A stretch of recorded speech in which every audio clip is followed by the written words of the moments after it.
हमारे प्रोफेसर रामभगत शर्मा जी, भाई जसी पेटवार जी, डॉक्टर कुलवंत मोर जी, भाई दिनेश सुराम जी, सुखबीर संधू जी, हमारे भाई प्रोफेसर राजवीर मोर जी, रणदीप लोहान जी, सतीश चेयरमैन जी, कमलेश सुराम जी, धर्मवीर गोयल जी, हमारे विशेष तौर से हमारे बीच में पहुंची, सभी का नाम लेंगे, भाई सुरेंद्र पंगाल जी, सुरेश ढांडा जी, सद्दू साहब, नरेश सेनवाल जी हमारे विधायक जी, सोमवीर साहब, सोमवीर शेरान जी हमारे विधायक जी, भाई वजीर जी, भाई हमारे तेजवीर पुनिया जी, जयवीर खांडा जी, सोनू सिसाई जी, भाई बलराम दानी जी, अमन जी, अमन डाटा जी, सभी और हमारे विशेष तौर से हमारे बीच में पहुंची है एनसीपी, जो हमारे इंडिया गठबंधन की एक पार्टी है, राष्ट्रवादी कांग्रेस पार्टी, उनकी तरफ से भी हरियाणा मांगे हिसाब कार्यक्रम का समर्थन किया गया। उनका धन्यवाद करते हैं।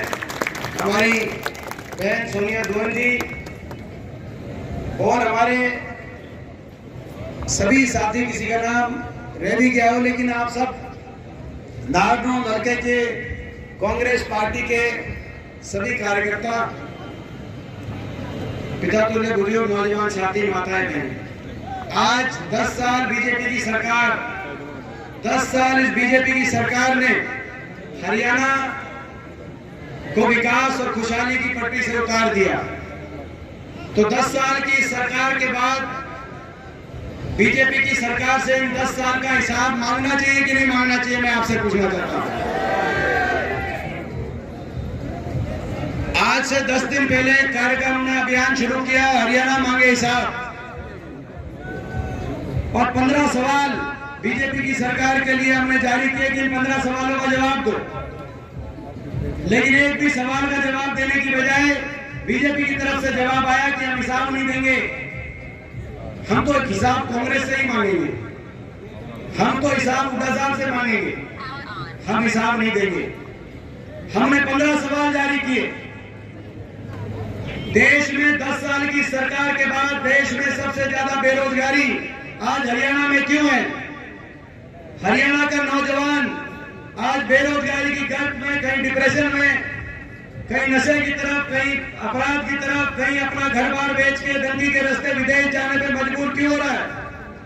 देश में सबसे ज्यादा अपराध आज हरियाणा में क्यों है? देश में सबसे ज्यादा नशा, पंजाब से भी ज्यादा नशा आज हरियाणा में क्यों आ गया?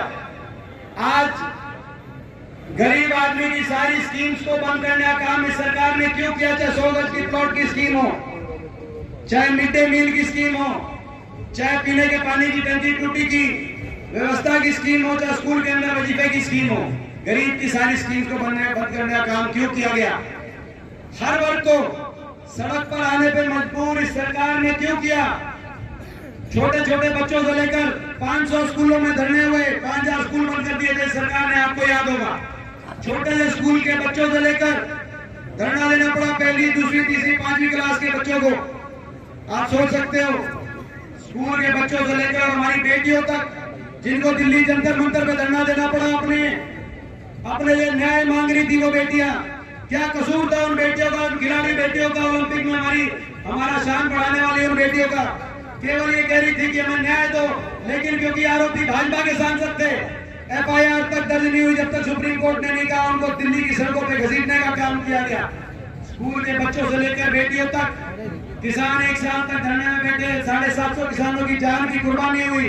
किसानों से लेकर कर्मचारियों, शिक्षकों और सरपंचों तक, आंगनबाड़ी आशा वर्कर से लेकर आरती और व्यापारियों तक, हर वर्ग को सड़क पे बैठना पड़ा इन 10 साल में। हर वर्ग की अनसुनी हुई, हर वर्ग के साथ अन्याय हुआ, और जब न्याय किसी वर्ग ने मांगा तो उस वर्ग के ऊपर लाठियां बरसाई गई थी, गोलियां बरसाई गई। ऐसी अन्यायी सरकार हरियाणा में क्यों? हर वर्ग को पोर्टलों में, आईडीओ में, कहीं प्रॉपर्टी आईडी, कहीं पहचान पत्र, कहीं पोर्टल। गरीब आदमी को तो सुविधा उसके घर जाके देनी चाहिए, लेकिन गरीब आदमी को उलझा दिया, कागजों में और लाइनों में खड़ा कर दिया इस सरकार ने। गुजरात में ये पोर्टल और आईडी नहीं है तो हरियाणा के अंदर ये पोर्टल आईडी क्यों न लागू हुए?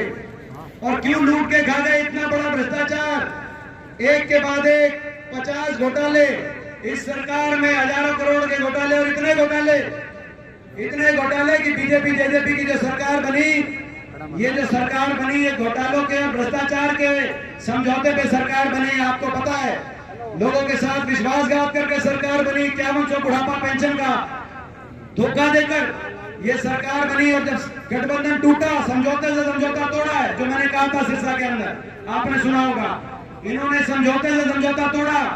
और समझौता तोड़ने के बाद आपने देखा होगा, बीजेपी वाले कह रहे हैं दुष्यंत चौटाला के घोटालों की जांच कराएंगे, और दुष्यंत चौटाला कह रहे हैं बीजेपी के घोटालों के राज बताएंगे। बताओ, दोनों मिलकर लूट के समझौता टूट के एक दूसरे को बता रहे कि वो घोटाला कर गया, वो घोटाला कर गया। आज ऐसी स्थिति बन गई। ये हम सवाल पूछ रहे हैं, ये सवाल पूछ रहे सरकार से। मैं पूछना चाहता हूं, ये सरकार से ये सवाल पूछने चाहिए कि नहीं चाहिए? मैं आपसे पूछना चाहता हूं। अग्निवीर योजना ले आए, कौशल निगम ले आए, एससी समाज और ओबीसी समाज के बाबा साहब के संविधान में जो हक मिले थे, सरकारी नौकरी का, सरकारी नौकरी में आरक्षण के हक को समाप्त करने का काम किया। कच्ची नौकरी हरियाणा के नौजवान को देकर शोषण करने का काम किया। 5 साल में केवल 10,000 पक्की भर्ती, और उन 10,000 में भी ज्यादातर हरियाणा के बाहर के नौजवान लगे। बाकी तो सीटी में उलझा दिया, भर्ती घोटालों में उलझा दिया, पेपर लीक घोटालों में उलझा दिया, और यह सरकारी पद समाप्त कर दिए। 2 लाख सरकारी पद ही समाप्त कर दिए।